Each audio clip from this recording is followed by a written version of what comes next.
মহিলাদের বলেছেন তো বিজেপি যেদিন আসবে পরের মাসের 1 তারিখে 3000 টাকা বলেছেন তো আরে পিসিমণি, এদিকে বিজেপি কি বলছে শুনুন। তারা তো বলছে যে তারা ক্ষমতায় এলে তারা লক্ষ্মীর ভান্ডার 3000 টাকা করে দেবে। টাকা নিলেই কি ভোট দিতে হবে নাকি? হ্যাঁ, আমরাও তো সেটাই বলছি। আপনারা না হয় লক্ষ্মীর ভান্ডারের কিংবা যুব সাথীর 1500 টাকা পাচ্ছেন, তাই বলে কি টিএমসিকেই ভোট দিতে হবে নাকি? মহা মুশকিল ভাই। কারণ এ টাকাটা তো আর তোলামূলের কোনো নেতার বাবার টাকা নয়, এ টাকাটা আপনাদের নিজেদের ট্যাক্সের টাকা। আরে টাকা দেবে, টাকা তো আপনার টাকা, আপনার থেকে আপনাকে দিচ্ছে। তাহলে পিসিমণি এটা কি বলে দেবো যে আপনারা লক্ষ্মীর ভান্ডার কিংবা যুবসাথীর মধ্য দিয়ে 1500 টাকা পাচ্ছেন, ঠিক আছে, কিন্তু আপনারা কেউ তোলামূলকে ভোট দেবেন না? এই বসুন তো, বসুন, আপনারা সব জায়গায় কি এরকম করেন, বসুন। শুধু টাকা দেবো না, বাড়িতে বাড়িতে চাকরি দেবো। ওপিসি শুভেন্দু অধিকারী কি বলল শুনতে পেলেন তো?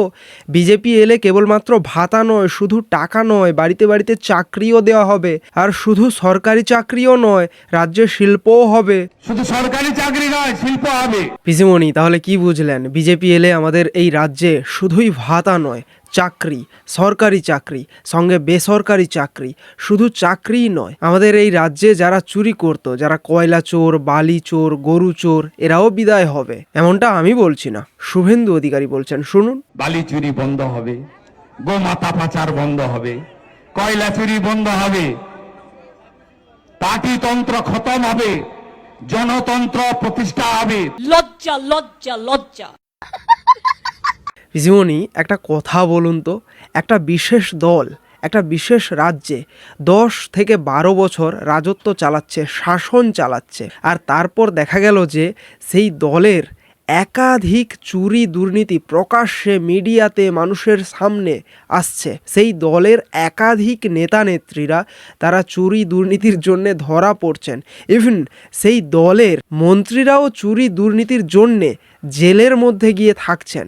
তো সেই রকম দলকে, সেরকম পার্টিকে কি বলা উচিত?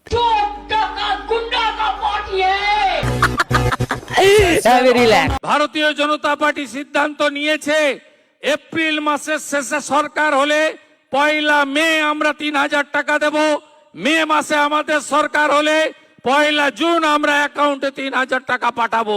লজ্জা করে না? পিসিমণি, শুধুমাত্র যে শুভেন্দু অধিকারী এই কথাগুলো বলছেন তা কিন্তু নয়। বিজেপির আরেকজন নেতা তিনিও বলছেন যে বিজেপি এই বাংলায় এলে পরে যে সমস্ত ভাতা কিংবা প্রকল্পগুলো আমার এই বাংলায় চলছে সেগুলো তো চলবে, সঙ্গে তার প্রাইস আপও করানো হবে, অর্থাৎ টাকাও বাড়ানো হবে। যেরকম লক্ষ্মীর ভান্ডার 1500 পাচ্ছে, সেটা 3000 হয়ে যাবে। কোনো ভাতা আমরা বন্ধ করব না। আমরা পাশাপাশি দিনে 50 টাকার বদলে আমরা মাসে 3000 টাকার ভাতা দেব। লজ্জা করে না?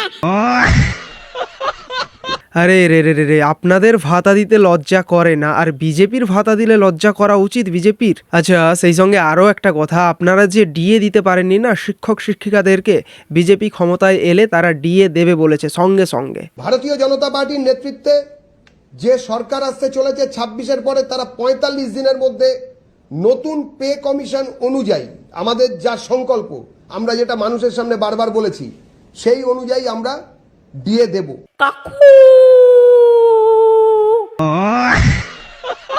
একদিকে পিসিমণি আপনি আমাদেরকে গরিব থাকতে বলেছেন, আমি চাই আপনারা গরিব থাকুন। আবার অপরদিকে নিজেই হিসেব দিয়ে বলেছেন যে বাংলার এতজন মানুষকে দারিদ্র সীমার নিচে নামিয়ে এনেছি। 2013 থেকে 2023 সালের মধ্যেই আমরা 1,72,00,000 মানুষকে দারিদ্র সীমার নিচে নিয়ে এসেছি। তো আপনি বলুন যে এত কিছুর পরেও বাংলার মানুষেরা কি আর এই তোলামূলকে ভোট দেবে? ভোট তো কেউ দেবে না, উল্টে আপনাদের প্রতিনিধিরা যেখানেই যাচ্ছে তাদেরকে চোর চোর শুনতে হচ্ছে।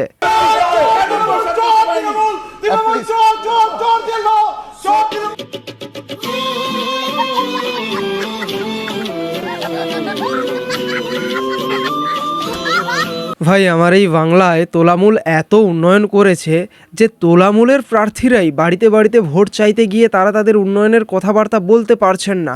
তারা মানুষকে খুশি করার জন্যে তাদের বাড়িতে কেউ রান্না করছে, কেউ রুটি বেলে দিচ্ছে। এই যে দেখো, বন্দে মাতরম বন্দে মাতরম তৃণমূল কংগ্রেস জিন্দাবাদ জিন্দাবাদ জিন্দাবাদ। দেখলে ইনি ভোটার্সদেরকে খুশি করার জন্য রুটি বেলছেন, আর অপরদিকে আবার একজন রান্না করছে। এই যে দেখো,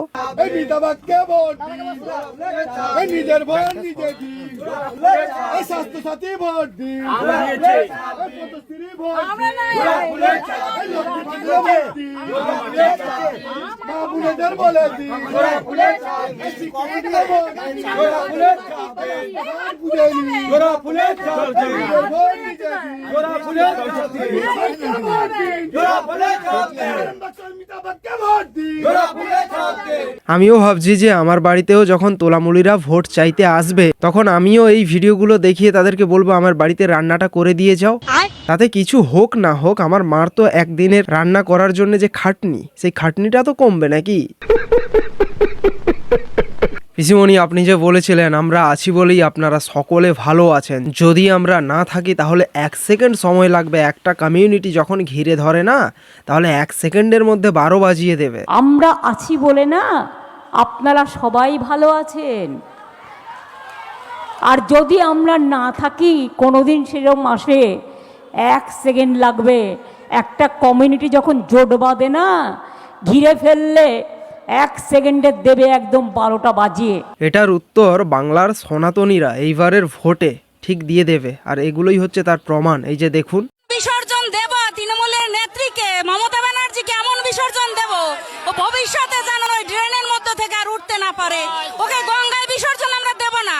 ও বলেছে যে একটা কমিউনিটিকে খেপিয়ে দিলেই অন্য কমিউনিটি মানে আমরা সনাতনীরা আমাদের নাকি ছিন্ন ভিন্ন করে দেবে, আমাদের নাকি কোনো পাত্তা পাওয়া যাবে না। তাই ওকে এমন জায়গায় বিসর্জন দিতে হবে ও যেন নিঃশ্বাস নিতে না পারে, ও যেন একদম অন্ধকারের মহাতলে তলিয়ে যেতে পারে। কি বলে?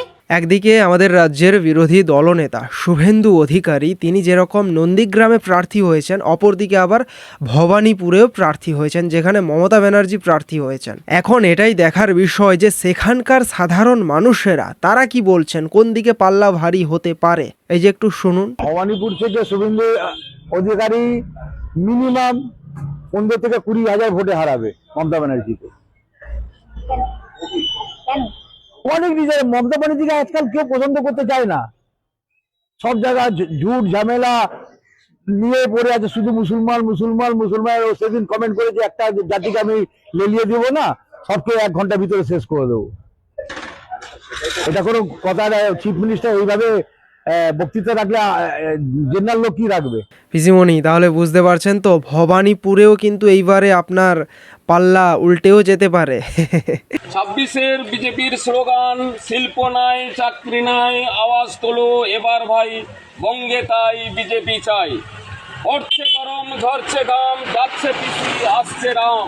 লজ্জা লজ্জা লজ্জা।